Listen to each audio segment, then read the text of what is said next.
Olá pessoal, bom, vamos para mais uma aula, essa de geometria plana.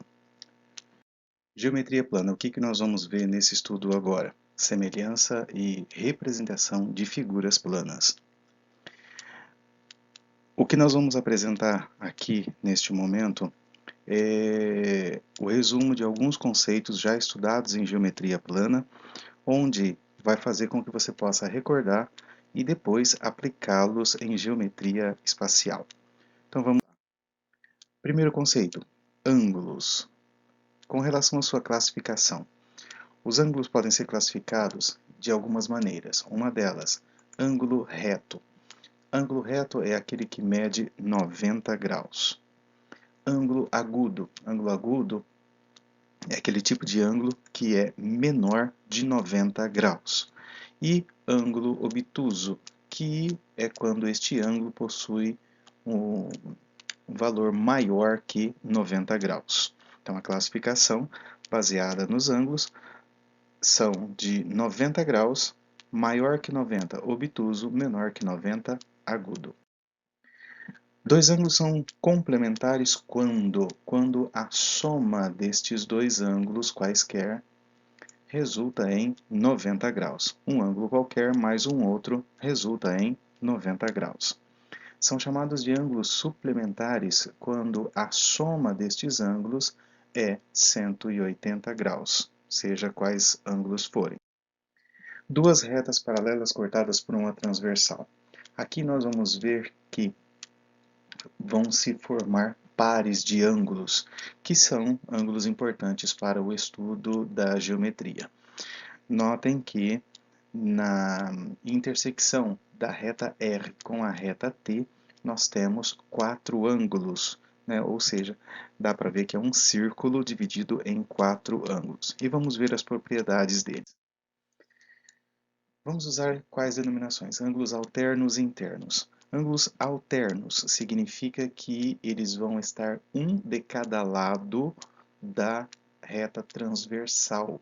Tá? Então, cada par de ângulos vai ser formado um em cada lado da reta transversal.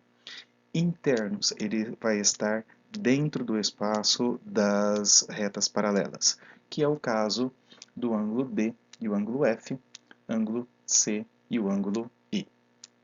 Serão considerados ângulos alternos externos. Alternos porque é um de cada lado da reta transversal e externos porque está pelo lado de fora das paralelas, que é o caso do ângulo A e G, B e H. Ângulos colaterais internos. Ângulos colaterais, eles são aqueles que estão do mesmo lado da reta transversal, porém internos, então está entre as retas paralelas. Característica desse tipo de ângulo: a soma destes dois ângulos, como por exemplo aqui D e E, assim como C e F, é formar 180 graus. Ângulos colaterais externos. Da mesma forma, são colaterais porque eles estão do mesmo lado da reta transversal, porém, eles estão pelo lado de fora das retas paralelas. Mesma característica, a soma destes ângulos, tá? Tipo A e H, B e G, formam 180 graus. Ângulos correspondentes. Ângulos correspondentes, o par de ângulos, eles vão ter a mesma medida. Nós podemos dizer que são congruentes, que é uma forma de dizer que eles são iguais. Tá? Não são iguais porque não estão no mesmo lugar, mas eles têm a mesma medida. É o caso de A com E, que eles estão do mesmo lado da reta transversal, porém um está pelo lado de fora das duas paralelas e o outro da parte interna das paralelas. Tá? O mesmo acontece com B e F, assim como com C e G e, finalmente, D e H. Triângulos. O que são triângulos? A indicação é um triângulozinho e ele tem um nome. Triângulo é uma figura geométrica plana que tem três lados, três ângulos e 3 vértices. Todos têm os nomes. No caso aqui, estamos chamando de um triângulo ABC. Então, os vértices são ABC, os ângulos são ABC. Estes ângulos, eles são nomeados com a letra minúscula do nosso alfabeto ou com a letra maiúscula. Porém, nós sabemos que podem ser colocados os nomes destes ângulos com letras gregas, tá? Então ele pode ser nomeado com letras gregas também. Como que eles são classificados quanto aos lados? Se ele tiver os 3 lados congruentes, ou seja, 3 lados iguais com 3 ângulos iguais, será o caso de um triângulo equilátero. Se esse triângulo ele tiver 2 lados iguais e 2 ângulos iguais, ele vai ser classificado como isósceles. E se ele tiver 3 lados diferentes com 3 ângulos diferentes, ele será considerado escaleno. Vale lembrar que em um triângulo o maior ângulo fica sempre oposto ao maior lado, ele sempre se opõe ao maior lado. A classificação quanto aos ângulos. O triângulo pode ser acutângulo. Triângulo acutângulo é aquele que todos os ângulos internos são ângulos agudos. Lembrando que ângulos agudos são ângulos menores de 90 graus. Ângulo obtusângulo é aquele triângulo que possui um ângulo obtuso. Ângulo obtuso é aquele maior de 90 graus. Triângulo retângulo, ele possui um ângulo reto, é a característica, é um ângulo que mede 90 graus. Esse triângulo retângulo, ele tem nome para os seus lados também. É o famoso maior lado, é a hipotenusa, e os 2 outros lados menores, que podem ser iguais ou diferentes, é chamado de cateto. Porém, na classificação, vale lembrar que o triângulo é retângulo porque tem um ângulo de 90 graus. Ângulos externos. Em um triângulo, a medida de qualquer um dos seus ângulos externos é igual à soma da medida dos outros ângulos internos não adjacentes. Por exemplo, olha o que está acontecendo na imagem. Eu tenho este lado, que é o lado BC, se eu fizer um prolongamento e marcar o ângulo externo, este ângulo externo, o valor dele qual será? Será a soma dos outros 2 ângulos internos que se opõem a este ângulo terceiro aqui. Tá? O mesmo vai acontecer com qualquer um dos outros ângulos que você quiser saber. E os ângulos internos, a característica dele é que a soma dos ângulos internos vale 180 graus. Aqui. Relações métricas em um triângulo retângulo.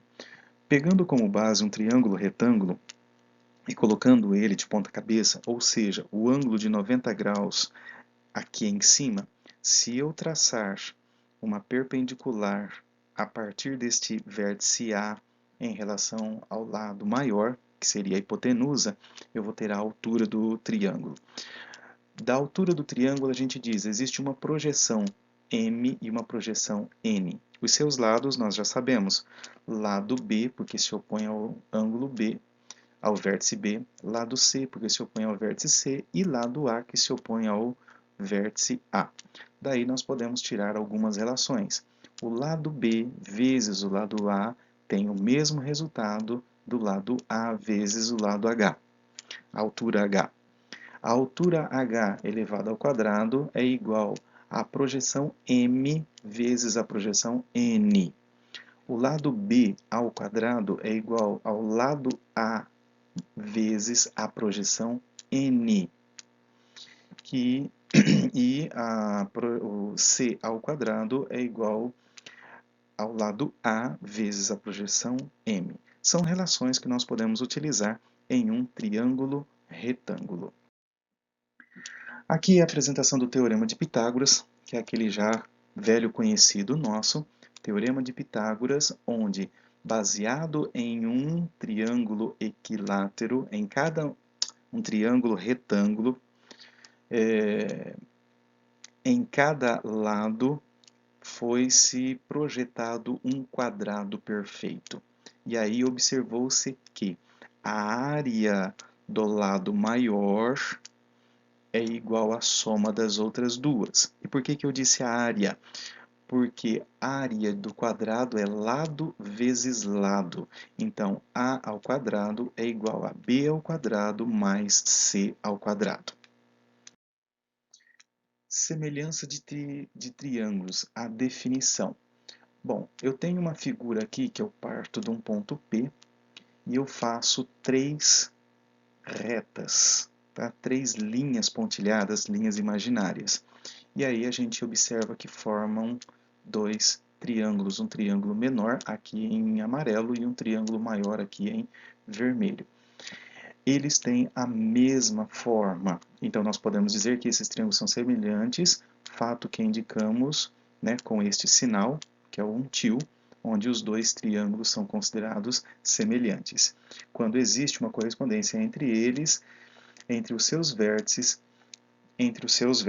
Bom, de que modo? De modo que os ângulos correspondentes são congruentes, ou seja, o ângulo A é congruente ao ângulo A do outro triângulo, o ângulo B do triângulo amarelo é congruente ao triângulo B do triângulo vermelho e por aí afora. Também existindo a correspondência proporcionais dos lados. Então, o lado AB do triângulo amarelo, ele é proporcional ao lado AB do triângulo vermelho, que aqui nós colocamos como, identificamos como AB e A', B', tá? Mas é do triângulo amarelo e do triângulo vermelho. O mesmo vai acontecer com todos os outros lados. Existe um teorema, que é um teorema fundamental da semelhança de triângulos. Então ele diz assim, se uma reta paralela a um lado de um triângulo intercepta outros dois lados em pontos distintos, então ela determina um novo triângulo semelhante ao primeiro. Veja bem, nós temos um triângulo aqui que é o triângulo AMN. Colocou-se, né, ou passou-se uma reta cortando esse triângulo, tá, quase ao meio, tá, essa reta R. Surgiu então dois pontos, um ponto P e um ponto Q. O triângulo AP e Q também vai ser um triângulo, e esse triângulo será semelhante ao triângulo maior. Então nós temos um triângulo menor, que é o APQ, que ele é semelhante ao triângulo maior ABAMN. Tá? Os seus lados são proporcionais. Existe uma proporção MNPQ. Tá? E assim com todos os outros lados que nós podemos dizer que existe essa proporção. Casos de semelhança de triângulo, nós temos três casos. O primeiro caso é quando é ângulo-ângulo. Então, se dois triângulos que possuem dois ângulos respectivamente congruentes, eles são semelhantes. Olha, aqui temos uma coisa meio óbvia, né? Eu tenho dois triângulos. O triângulo tem três ângulos. Se dois ângulos são iguais entre si, consequentemente o terceiro também terá que ser igual. Tá? Então, o ângulo A do triângulo maior é igual ao ângulo A' do triângulo menor. Se o B também for igual ao B', logicamente, nós temos que concluir que C será congruente a C'. Por isso, ângulo, ângulo. O segundo caso é quando se trata de lado, ângulo, lado. Então eu tenho dois triângulos que possuem dois lados correspondentes proporcionais e um ângulo correspondido entre eles congruentes são semelhantes. Ora, o que nós temos? Eu tenho um ângulo aqui, este ângulo A. Se este lado AB for proporcional a este lado AB, este lado AC proporcional a este lado AC, esse ângulo A proporcional a este ângulo A, ou seja, congruente a este ângulo A, nós vamos ter um caso de semelhança de triângulos, pelo caso lado, ângulo e lado. E o terceiro caso é quando é lado, lado, lado, ou seja, os dois triângulos possuem os lados correspondentes proporcionais, eles então serão semelhantes. Tá? É o caso de você ter dois triângulos equiláteros, por exemplo, dois triângulos equiláteros, porém um grande e o outro pequeno. Tá? Aí nós temos o terceiro caso, lado, lado e lado. E quanto aos quadriláteros, o que nós temos a dizer é que a soma das medidas dos ângulos internos de um quadrilátero mede 360 graus. Tá? Então, se você pegar a medida do ângulo A, B, C e D, vai dar 360. São os quatro ângulos internos. Mas ele diz que nós temos uma propriedade, se você prolongar qualquer um dos lados e pegar um ângulo externo e somar estes ângulos externos, E, F, G e H, também teremos 360 graus. Ok? É mais ou menos isso daí.